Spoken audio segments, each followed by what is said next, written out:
Bom dia a todos, que a paz do nosso Senhor e Salvador Jesus Cristo esteja contigo, meu irmão e minha irmã. Hoje nós vamos ver mais este vídeo que fala milagres no dia a dia.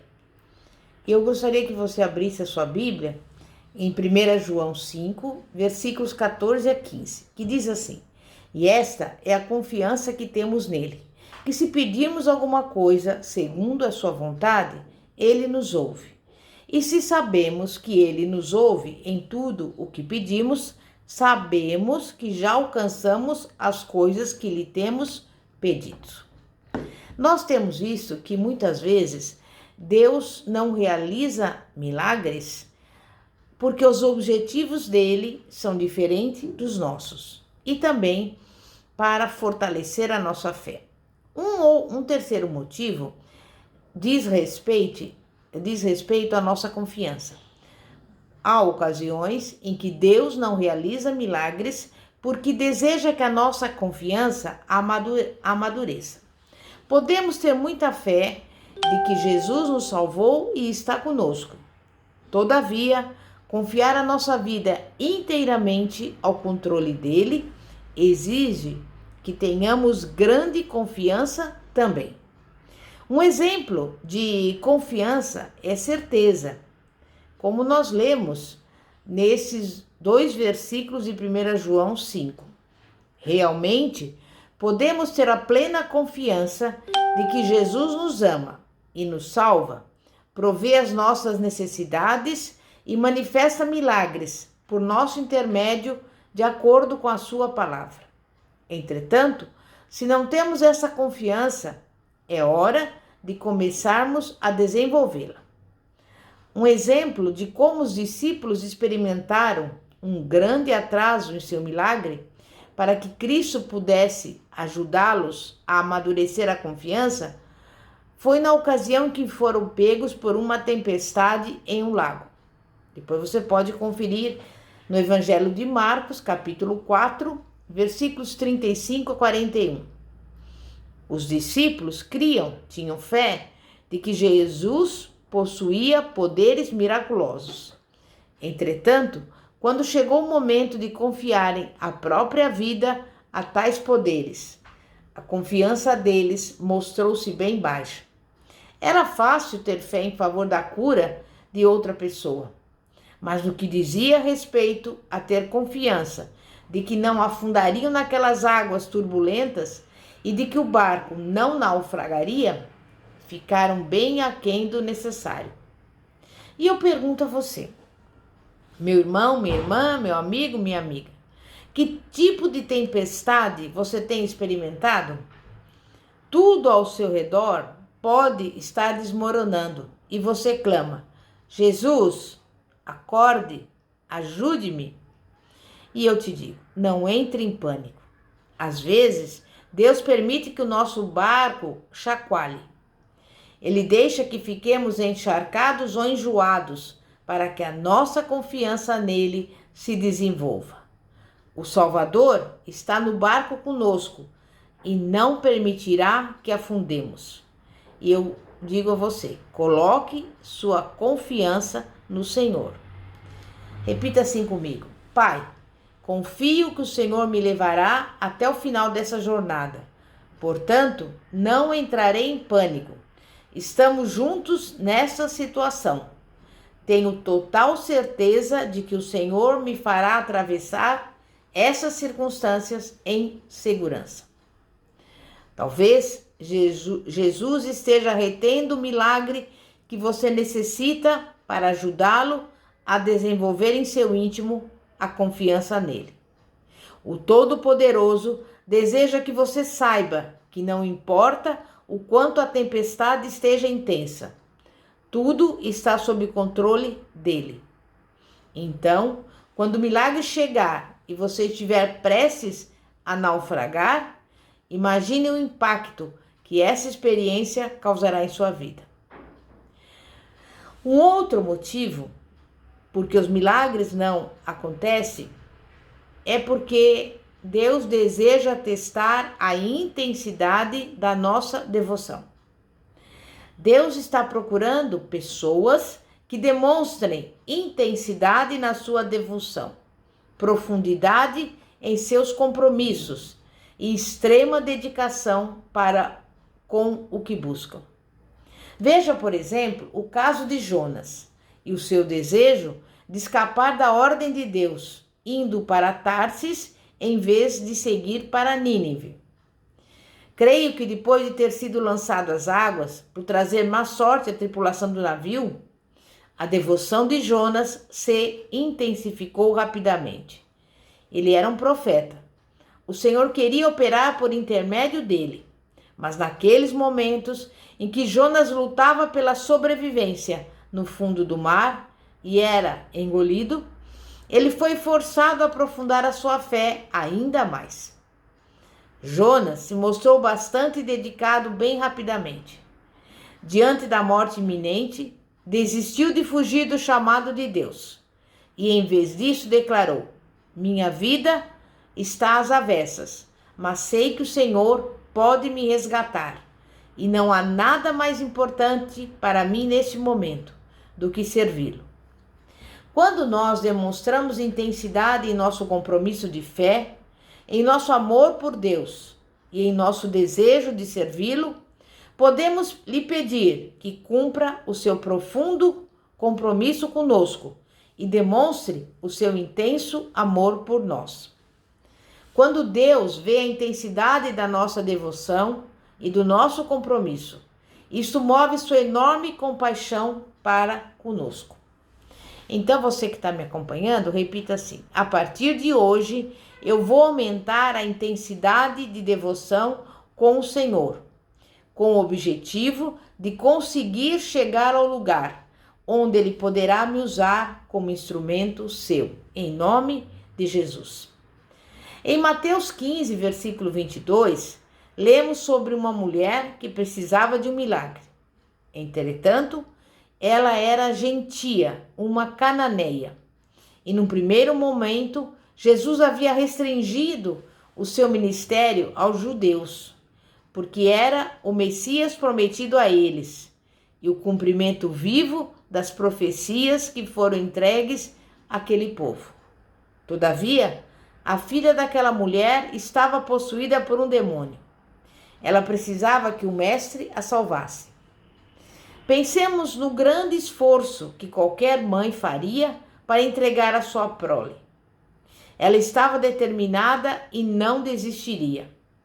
Essa é a intensidade de devoção que Jesus Cristo deseja que nós também venhamos desenvolver. Não era diferente com aquela mulher.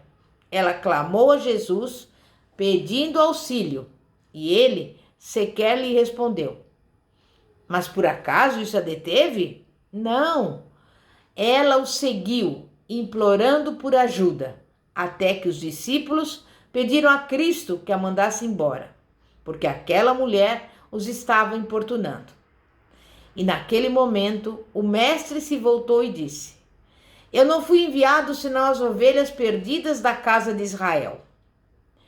Mas por acaso ela desistiu ao ouvir essa declaração? Não. A sua filha precisava de socorro. A mulher não apenas continuou seguindo e clamando a Jesus, mas intensificou ainda mais a sua busca. Ela começou a adorar Jesus em meio à sua necessidade. Jesus ficou surpreso com o compromisso daquela mulher e com a sua fé e curou a filha dela. A reação daquela mulher, vinda do mais fundo do seu íntimo, tocou Jesus profundamente e ela recebeu o milagre que desejava.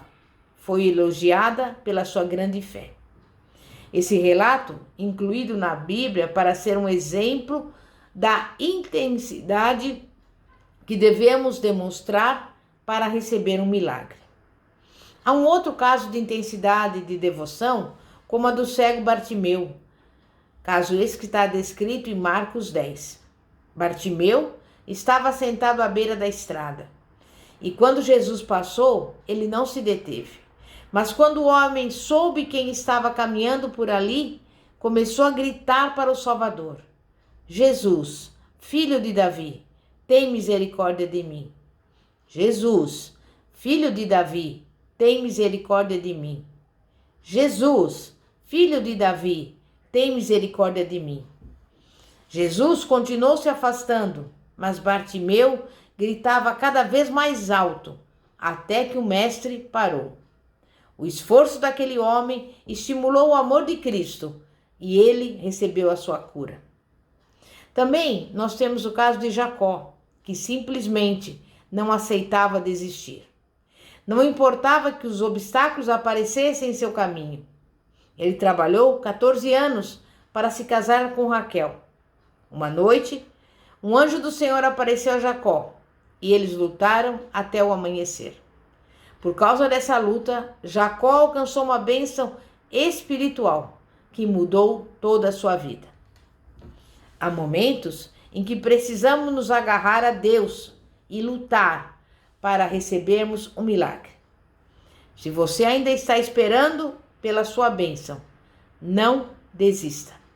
Apegue-se ao Senhor e a intensidade da sua devoção moverá o coração de Deus. A intensidade dos seus esforços tocará a profundidade do amor do Senhor e trará o seu milagre. Segure firme nas mãos do Todo-Poderoso. Esforce-se um pouco mais. Repita assim comigo. A partir de hoje, eu não irei desistir de receber a minha bênção. E eu vou me esforçar cada dia mais em oração até receber o meu milagre em nome de Jesus. Há também ocasiões em que Deus não realiza milagres porque deseja que dediquemos mais energia. No capítulo 2 do Evangelho de Marcos, lemos a respeito de 4 indivíduos que queriam levar um amigo paralítico até Jesus. A casa onde o mestre se encontrava estava tão cheia de gente que não conseguiam ver o Salvador. Todavia, isso não os deteve. Subiram com o homem deitado na cama até o telhado, arrancaram algumas telhas e desceram um paralítico por meio de cordas. Isso é muito mais do que uma demonstração intensa de fé, pois envolve arregaçar as mangas para fazer o milagre acontecer. Isto sim é gastar energia. Lembramos também do caso da mulher com uma hemorragia, que está descrito em Marcos 5. Ela já vinha sangrando há 12 anos. Entretanto, ela ouviu falar de Jesus e pensou consigo: se eu tão somente tocar em seu manto, ficarei curada. A mulher já não tinha mais energia, mas conseguiu reunir forças e se empenhou para chegar a Cristo. Às vezes, para alcançarmos o nosso milagre, Deus espera que façamos algum esforço. Cristo cumpriu a obra de salvação quando foi para a cruz em nosso lugar. Mas mesmo hoje, Ele pede que gastemos um pouco do nosso tempo e da nossa energia para compartilharmos as boas novas. Também alguns pedidos de milagre parecem atrasar ou serem negados por causa do nosso fracasso em reconhecer a maravilha quando ele acontece. Na Bíblia, há o registro de um milagre que aconteceu, mas levou muito tempo para que os cristãos o reconhecessem como tal. Em Atos 12, lemos que Pedro havia sido lançado no cárcere por ordem de Herodes, que planejava executá-lo para agradar as autoridades religiosas da época. Cristãos fiéis oravam e intercediam continuamente por Pedro. Herodes havia matado Tiago e os cristãos não queriam perder mais um irmão na fé. Eles estavam desesperados e nesse desespero clamaram a Deus dia e noite. Deus enviou um anjo para retirar Pedro da cadeia. Os cristãos não estavam cientes de que Pedro havia sido liberto. Então, eles ouviram alguém bater a porta durante a reunião de oração. Quando eles viram Pedro, não acreditaram naquilo. Primeiro, acharam que a criada estava imaginando coisas. Depois, pensaram que Pedro tivesse sido assassinado e que o seu espírito estava à porta. O milagre que pediram havia acontecido, mas eles não o reconheceram. Em outras ocasiões, o milagre já está ocorrendo, mas por algum motivo nos dispomos a aceitar muito menos do que Deus deseja nos conceder. E eu te digo, mantenha os olhos abertos. Seu milagre pode chegar a qualquer momento. Quero que você seja capaz de reconhecê-lo. A questão derradeira sobre os milagres é que todos os cristãos já receberam o maior milagre de todos. Deixamos de ser pessoas sem esperança e impotentes, condenadas a passar a eternidade no inferno sem Cristo, para nos tornarmos um povo vitorioso e cheio de fé, destinado à glória na presença de Deus para todos sempre. Em nome de Jesus. Amém e graças a Deus. Pastora Fátima da Igreja Evangélica Apostólica Poder de Cristo. Que a paz de nosso Senhor e Salvador Jesus Cristo esteja contigo. Glória a Deus. Aleluia.